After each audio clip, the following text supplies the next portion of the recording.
Paolo Avellino nangalumbaba dahil sa sungot na milyonaryo sa Canada. Ang matinding pag-init ng ASAP Tour ay hindi lang dahil sa sunod-sunod na world-class performances, kundi dahil sa isang dramang umusbong sa likod ng entablado.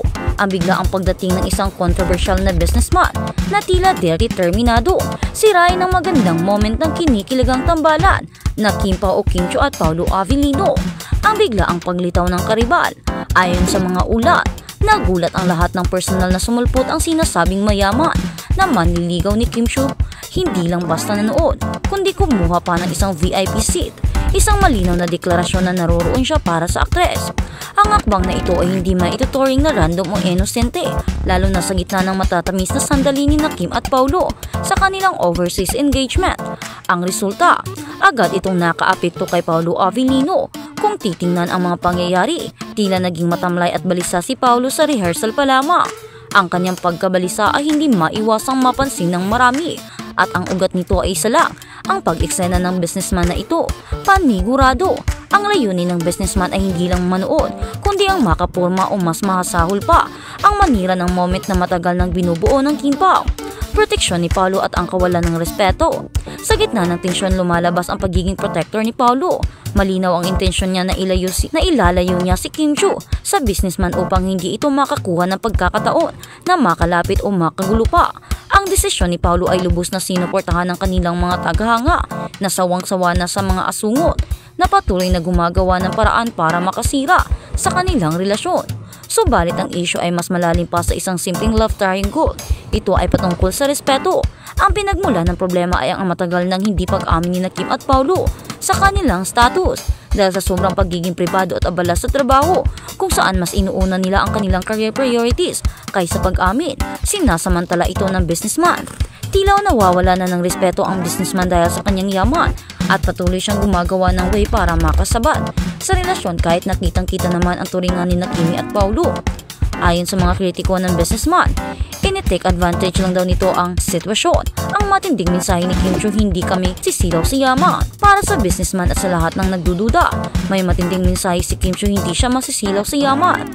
Kilala si Kimi bilang isa sa mga pinakamayaman at pinakama-impluwensyang aktres sa kanyang henerasyon. May kakayahan siyang buhayin at mapayaman pa ng husto ang sino mang makakasama niya sa buhay. Magpayaman. Ang kanyang goal ay mas malaki at hindi nakabase sa material na bagay. Ang kanyang goal ay nakahanay sa pangmatagalang pangarap na binuo nila ni Paolo Avellino. Ang pag-amin ng status ay hindi nila responsibilidad. Ang kanilang prioridad ay ang trabaho at ang goal na ito. Sa halip na manggulo, ang tanging hinihingi nila ay konting respeto. Ang sweetness at care na ipinapakita ng Kim Pao sa isa't isa. Kahit pa long distance relationship LDR sila, paminsan-minsan ay sapat na raw na katibayan para sa mga fans na hindi raw sila bulag. Naway matapos ang ASAP Tour magkaroon ng pagkakataon sina Kim at Paolo na magka-quality time muna. Isang oras na walang asungot, walang entrega at walang matinding tensyon. Sa huli, ang pag-ibig na may respeto at commitment ang mananaig. Tigilan na ng businessman ang panggugulo dahil ang puso ni Kimi ay hindi na mababago. Ito ay nakahanay na sa goal na binuo niya kasama si Paolo Avellino.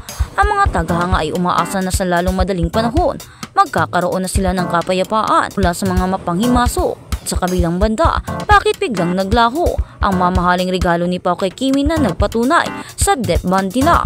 Ang sekreto ay hindi na napigilan ng distansya sa gamit gitna ng malamig na klima. Isang balita ang mabilis na nagpainit sa puso ng libu-libong Kim Pao fans sa buong mundo. Ang simpleng pag-iikot ni Paolo Avellino at Kim Chiu na nauwi sa isang napaka-espesyal at mamahaling regalo. Ayon sa mga ulat, pasimple lamang daw na gumala ang dalawa sa isang expensive mall. Ngunit pagliliwalyo na ito ay may bitbit na malalim na kahulugan. Binilhan ni Paolo si Kimi ng bagong running shoes. Isang kilos na muling nagpatunay. Iibigan ng dalawang sikat na bituin ay hindi na basta-basta masisira ng mga chismis ay intriga. Ang sapatos na ito ay hindi lamang isang simpleng gamit. Isa itong simbolo ng suporta, pag-aalaga at pangako. Ito na ba ang inaabangan ng lahat? Ang pagsisimula ng isang bagong yugto sa buhay ng Kim Pao.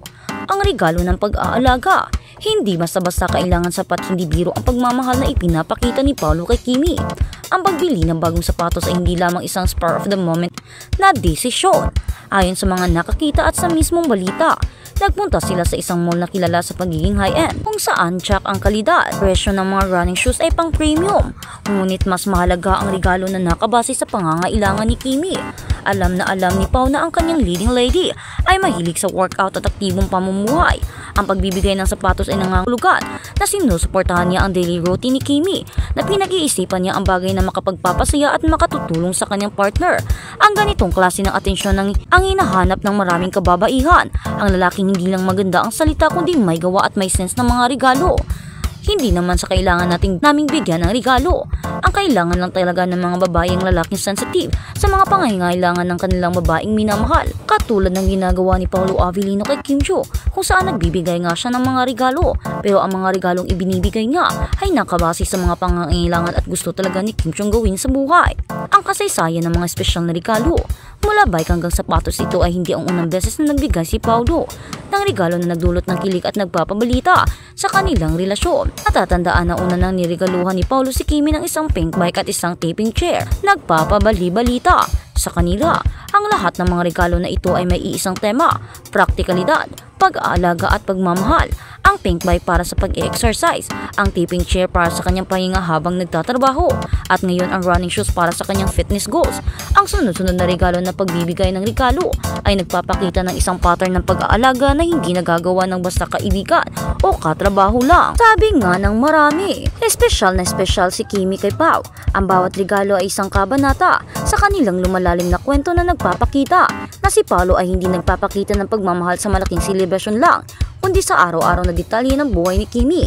Ang label ng mag-asawa, hindi na basta katrabaho ang pinakamatinding komento na lumalabas matapos ang balitang ito ay ang pagiging magkaroon na daw ng relasyon ng dalawa at pagiging magkabiyak nito sa trabaho. Natural, komportable at puno ng pagmamahal.